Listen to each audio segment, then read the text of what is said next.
오늘은 디도서 2장입니다. 제목은 구원의 은혜에 대해서 말씀을 나누겠습니다. 바울은 믿음의 아들 디도에게 편지를 씁니다. 디모데후서를 기록하기 전입니다. 디도는 지중해 한가운데 있는 그레데 섬에서 목회하고 있었습니다. 그레데 사람들에 대해서 성경은 이렇게 말을 하고 있습니다. 디도서 1장 12절에 그레데인들은 항상 거짓말쟁이며 악한 짐승이며 배만 위하는 게으름뱅이라 하니 교양 없는 시민들이었다라고 평가를 받고 있었습니다. 오순절날 베드로의 설교를 듣고 중생의 역사가 일어났습니다. 그레데에서 온 유대인들이 예수님을 믿게 되고 돌아가서 교회를 세웁니다.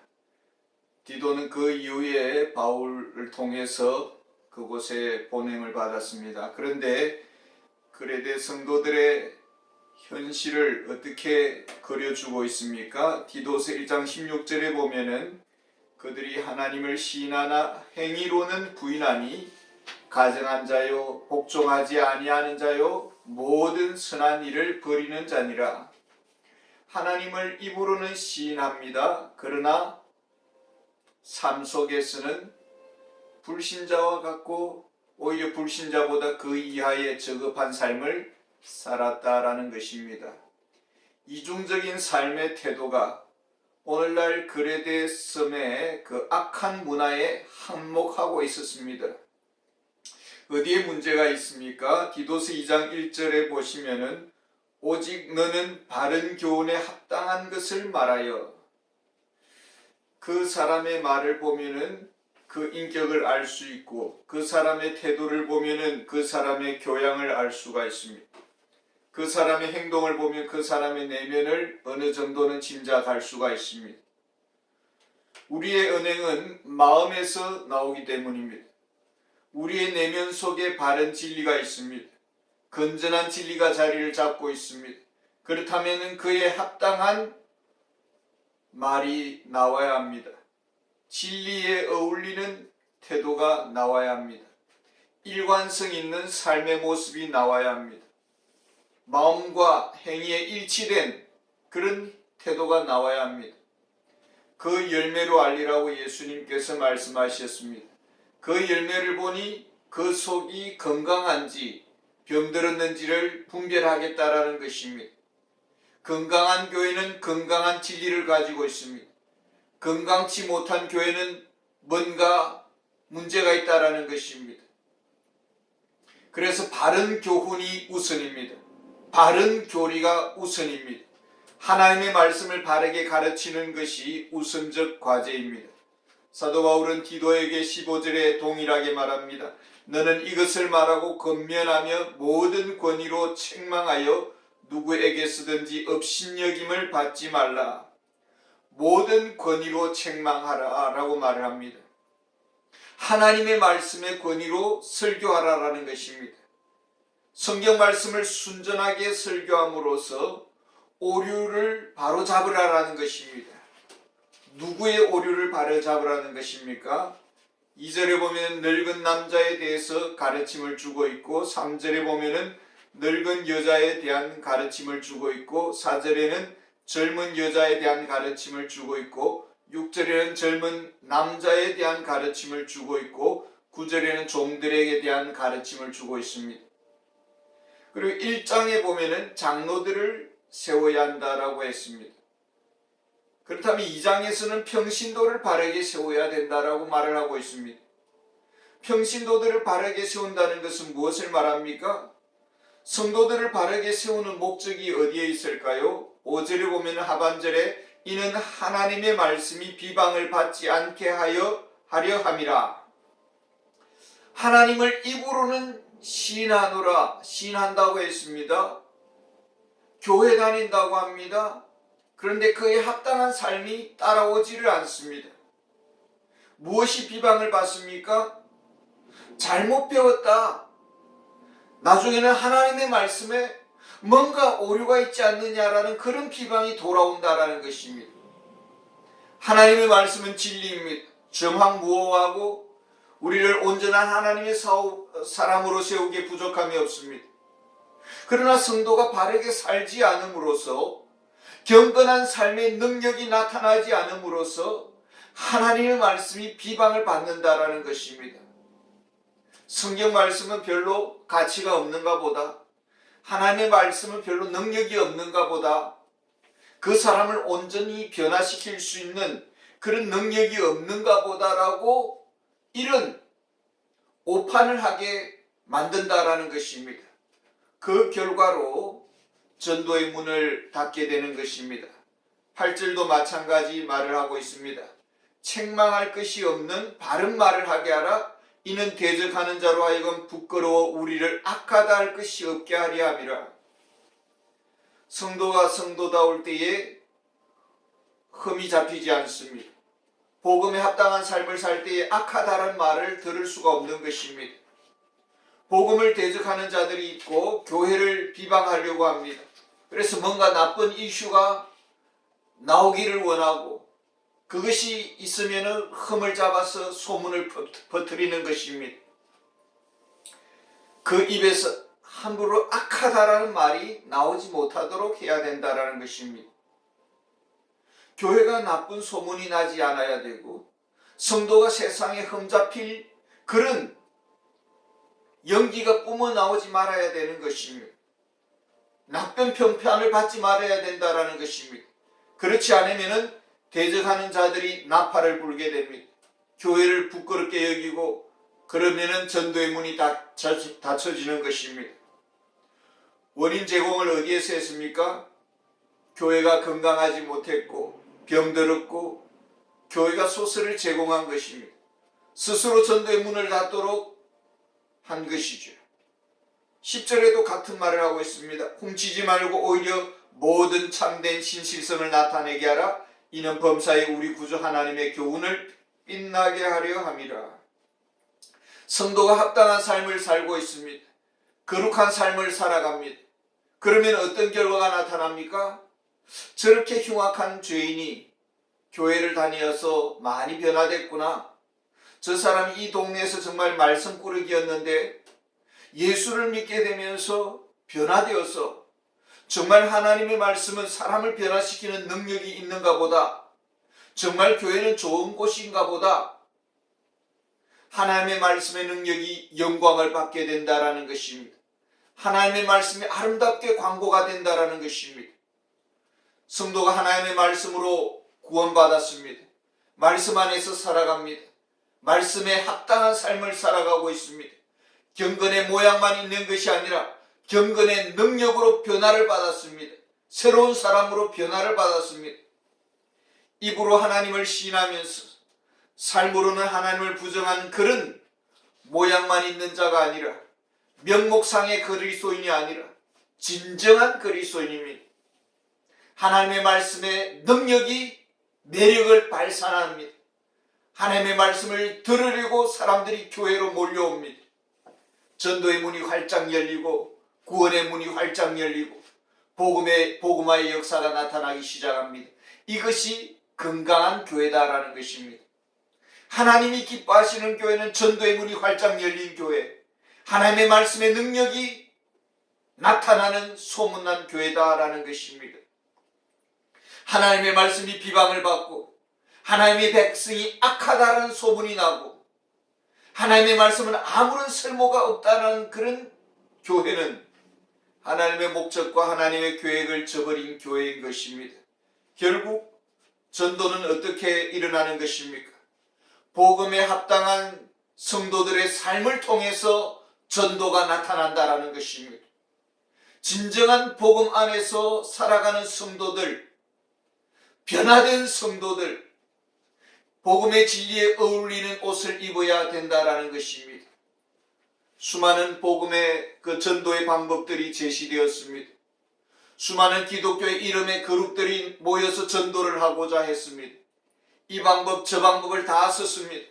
그러나 지금 성경이 제시하는 방법이 있습니다. 성도들이 복음에 합당한 거룩한 삶을 살아내야 한다는 것입니다. 거룩한 사람으로 변화를 받아야 된다는 것입니다. 그래서 어떤 사람으로 나타나야 합니까?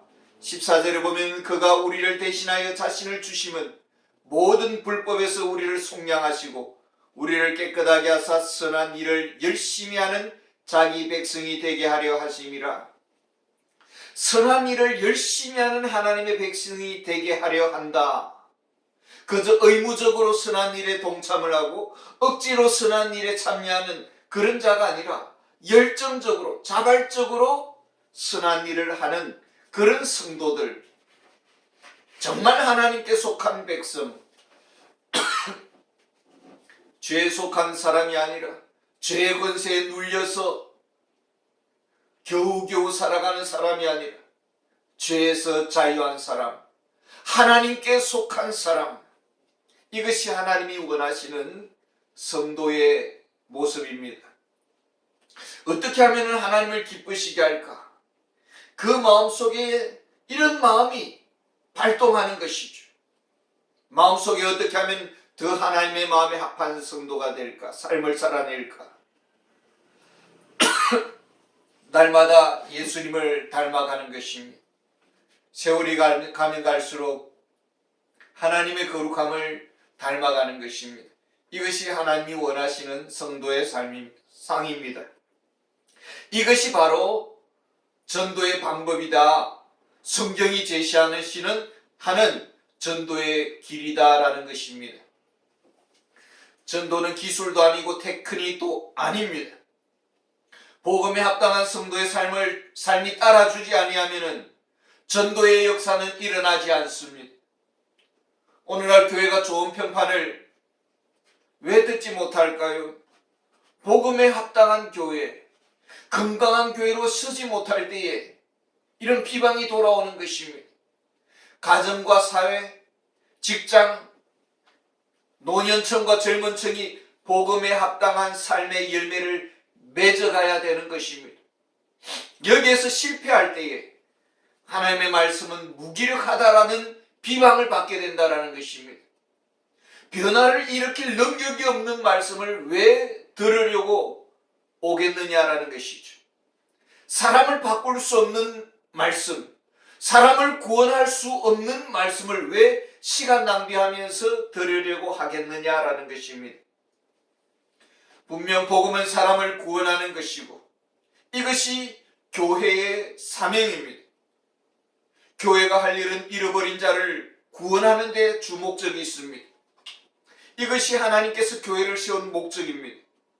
11절에 모든 사람에게 구원을 주시는 하나님의 은혜가 나타나 지옥 갈 백성이 복음을 들었습니다. 예수 그리스도의 복음을 들었습니다. 예수님을 믿었습니다. 구원을 받았습니다. 예수님께서 우리의 모든 죄값을 다 지불했습니다. 십자가에서 피값을 지불했습니다. 우리는 지옥에서 천국으로 새로운 운명의 버스를 갈아탔습니다.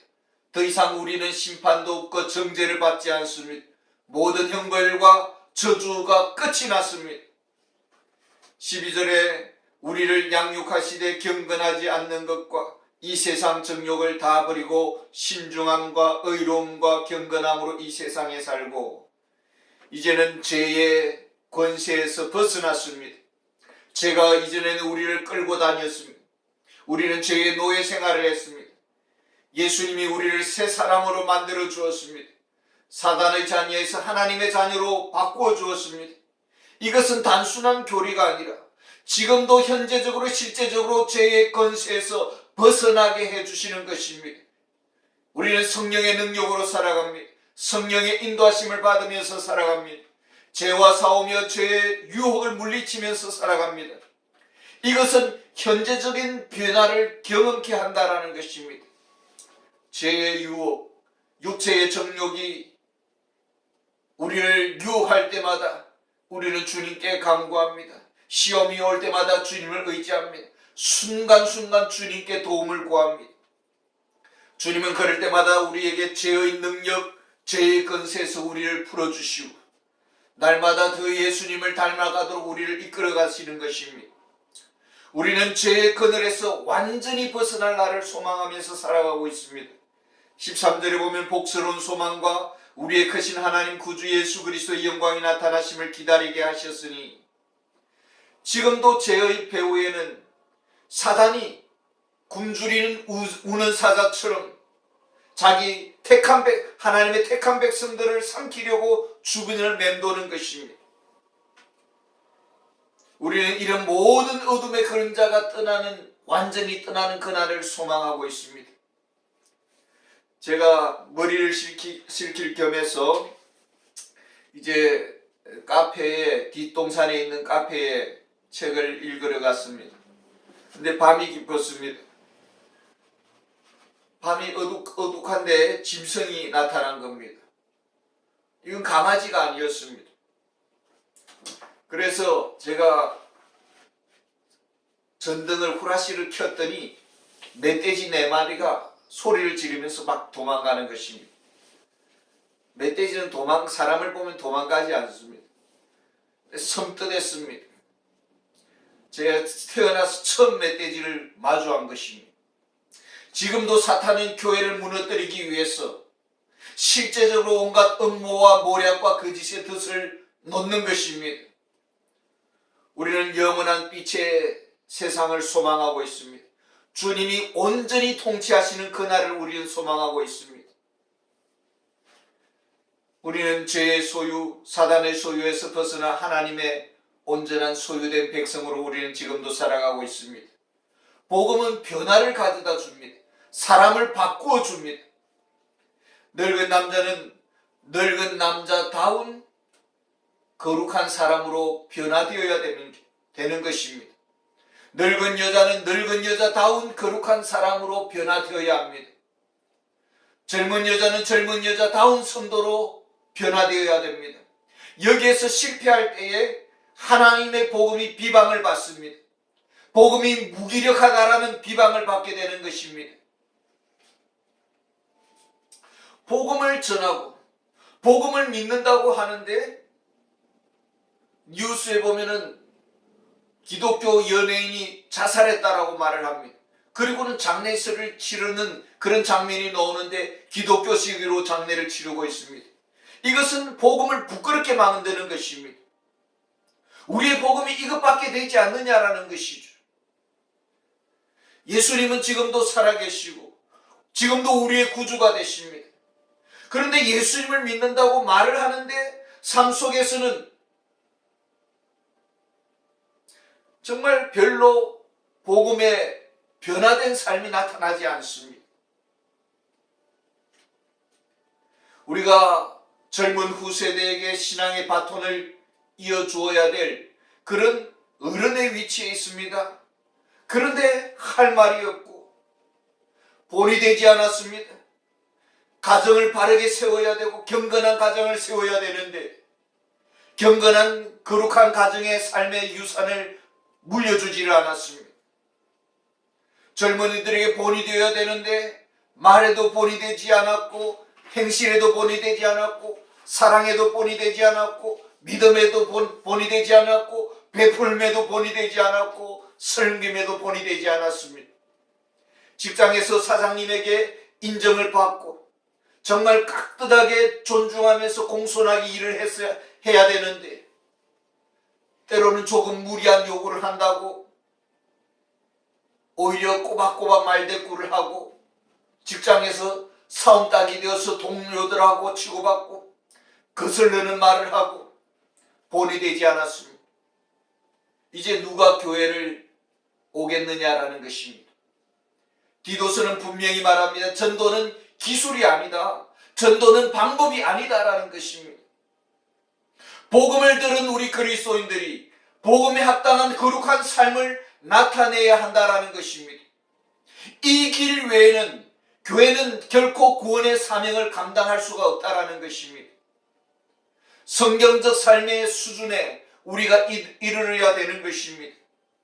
이것이 하나님께서 오늘날 우리에게 요구하시는 것입니다. 변화된 삶의 길이 어디에 있습니까? 믿음은 어디에서 생기는 것입니까? 15절을 다시 보겠습니다. 너는 이것을 말하고 권면하며 모든 권위로 책망하여 누구에게 쓰든지 업신여김을 받지 말라. 하나님의 말씀이 명령으로 선포되고 있습니다. 하나님의 말씀이 강력하게 회개를 촉구할 때에 회개를 해야 됩니다. 돌아보아야 됩니다. 그런데 오늘날 권위가 무너졌습니다. 권위를 없이 여깁니다. 명령조로 말하지 말라라고 합니다. 설교에 대해서 이렇다 저렇다 토를 답니다. 그렇다면 더 이상 변화는 일어날 수가 없는 것입니다. 교회는 더 이상 전진할 수가 없습니다. 교회의 사명을 감당할 수가 없는 것입니다. 교회는 얼마나 건물의 규모가 큰가, 얼마나 성도의 수가 많은가가 아니라 얼마나 우리 그리스도인들이 삶의 거룩함을 나타내는가, 여기에 교회의 사명이 달려있는 것이고 교회의 생명이 달려있는 것입니다.